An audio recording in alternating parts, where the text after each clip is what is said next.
कल्याण पूर्व विधानसभेमधील ठाकरेंच्या शिवसेनेचे उमेदवार धनंजय बोडारेंच्या कार्यकर्त्यांच्या गाडीवरती अज्ञातांनी दगडफेक केलेली आहे। त्यामुळे बोडारे यांची मुलगी आणि काही कार्यकर्ते दोन गाड्यांमध्ये होते। या घटनेमध्ये एका गाडीचं नुकसान झालेलं आहे। या प्रकरणी रात्री उशिरापर्यंत गुन्हा दाखल करण्याची प्रक्रिया सुरू असल्याची माहिती आहे। उल्हासनगरमध्ये घडलेला हा प्रकार आहे। धनंजय बोडारे यांच्या समर्थकांच्या गाडीवरती अज्ञातांनी हल्ला केला अशा पद्धतीची माहिती पुढे येते आहे।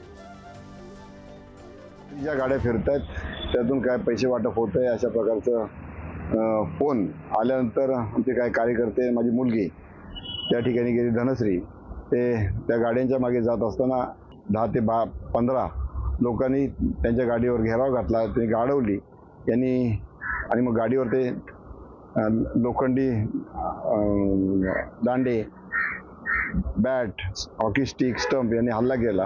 तिथून निघत असताना त्यांनी मागून दगड टाकला। एक मुलाला थोडासा लागला सुद्धा। त्याची तक्रार पोलीस स्टेशनमध्ये देण्यासाठी आलो असता फक्त एकच नाव त्यांनी घेतलेले, बाकी अमोल सावंत, हैदर नाव देऊन सुद्धा पोलिसांनी घेतली नाही दखल।